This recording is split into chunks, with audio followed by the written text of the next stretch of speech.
So my everyday life generally hasn't been affected that much, actually. Um, I never lost my driving license. I don't know why, but I never did. So I didn't drive for the first couple of weeks through choice, but not because I was told not to. And I started driving again fairly quickly. Because my arrest was caused by a heart attack, they knew what it was. So I don't have an ICD, so I didn't have any kind of issues with going through airports or anything like that. I wasn't at that time a particularly sporty person, so the fatigue, for sure, the fatigue was a pain, but it didn't really massively affect my life. I went back to work fairly quickly. Within a couple of weeks, I was back at work, allegedly on a phased return. That phased return seemed to last about 20 minutes, and then I was back full time. I can travel perfectly normally. I would say that I noticed that because I have like my daily medication, I think it's important that you put some medication in when you go fly anywhere, particularly take some medication in the plane with you and put some in your suitcase.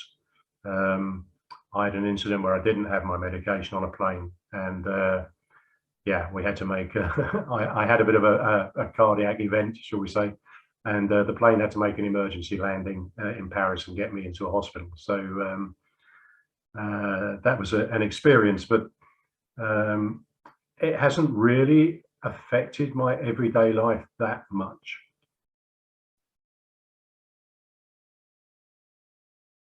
Life after cardiac arrest. Initially, it was really tough, obviously because of the recovery physically and emotionally. Because I had an ICD, I wasn't allowed to drive for 6 months, which I really struggled with. But actually, in hindsight, it was probably a good thing that I wasn't allowed to, because I really wasn't well enough and shouldn't have been driving for those few months anyway. It was like Christmas had come once I got my driving license back at about the 6 to 7 month mark. I'm a single mum. I've got 2 kids, and I've thoroughly enjoying being with them and doing all the fun stuff with teenagers that I can and that they let me. So we sort of like giggle quite a lot, and they're old enough to have a glass of wine with me now as well, which is quite nice. Work-wise, I work part-time with the children at an after-school club, and I absolutely love it. Initially, after just before my SCA, I was training to be a funeral director, and I loved it, and I thought I'd found my vocation in life. Sadly, because of the emotional side of things and my memory, I wasn't able to go back into that line of work.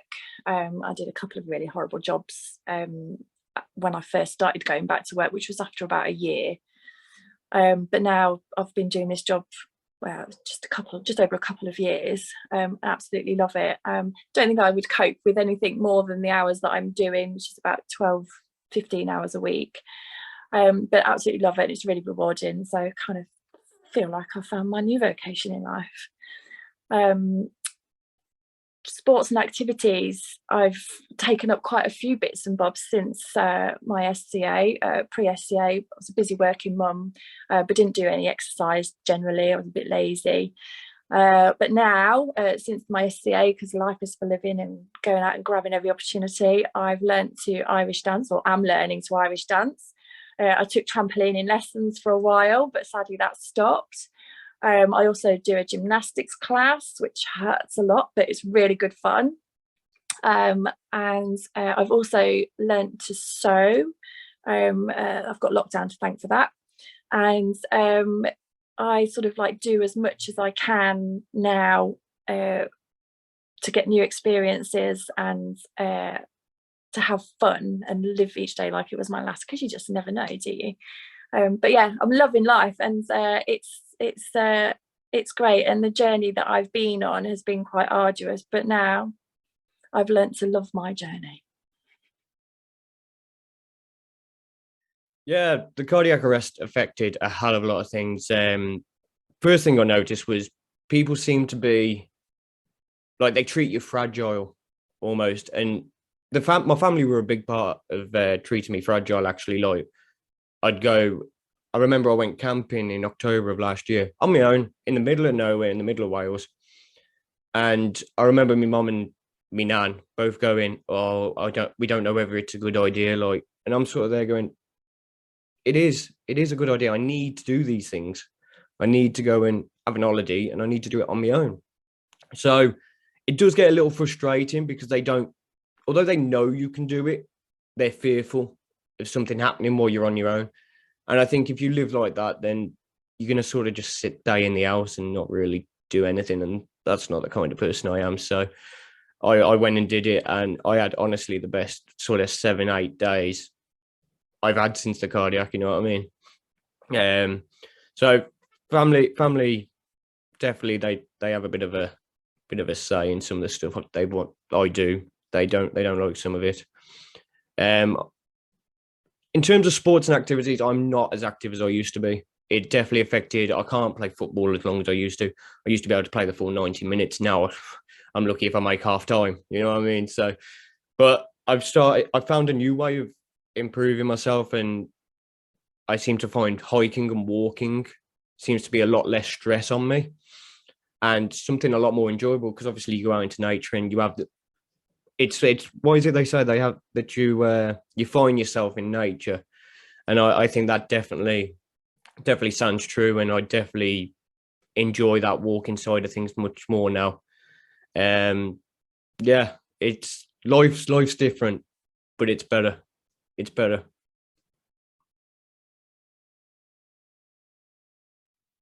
So after my cardiac arrest and I had my ICD fitted, I lost my driving license for 6 months.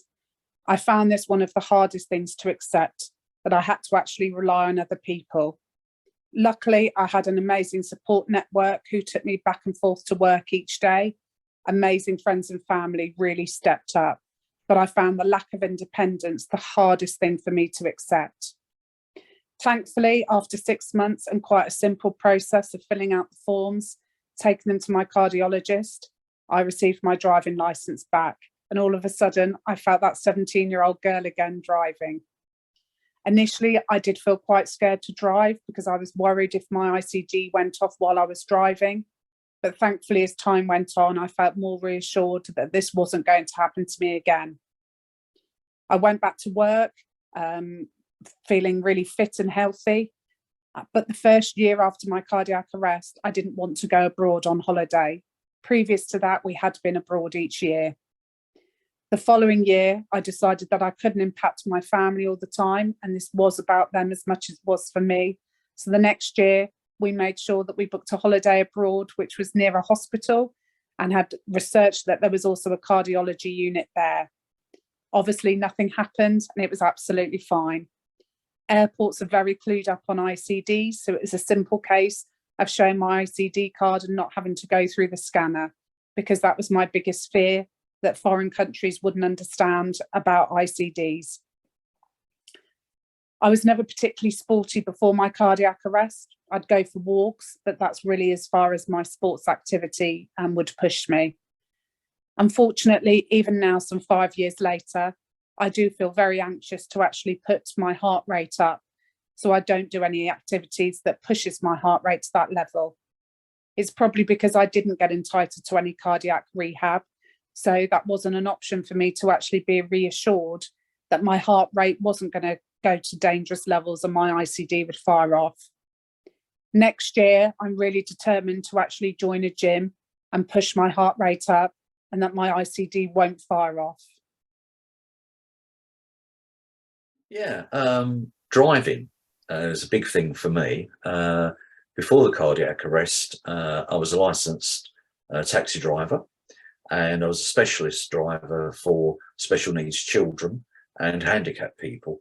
And what started off as a little part-time job had become almost full-time, even though I was, doing other stuff as well as a freelance journalist. So, of course, because I had not just a pacemaker, but a defibrillator inserted as one machine, that automatically I lost what they call grandfather rights. So I can't drive vehicles for public hire, although I do a lot of driving now, but in a different capacity, looking after vehicles. So that was a bit of a shock, because I knew I wouldn't be able to go back to part-time taxi driving, and I wouldn't be able to go back to the job I loved, which was driving special needs kids and people. As far as the actual device goes itself, I've got a Medtronic CRT-D. All works through an app on my phone, latest version of. Incredibly lucky that I've got that implant, and it's done an amazing job. Once a year I go to the hospital, they check it, all fine. Family, I think my sons were quite shocked how ill I was for a while, but they were great. One of my sons, my youngest son, gave me his BMW when I was able to when I got my license back, because I had to sell my car to keep us going.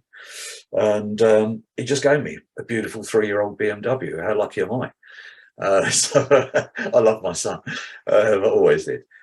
Sports activities, I didn't do a lot my age anyway. Been thinking about taking up lawn green bowls. There's a local club, might do that. Work, don't do the hours that I used to do, but I've got a good balance.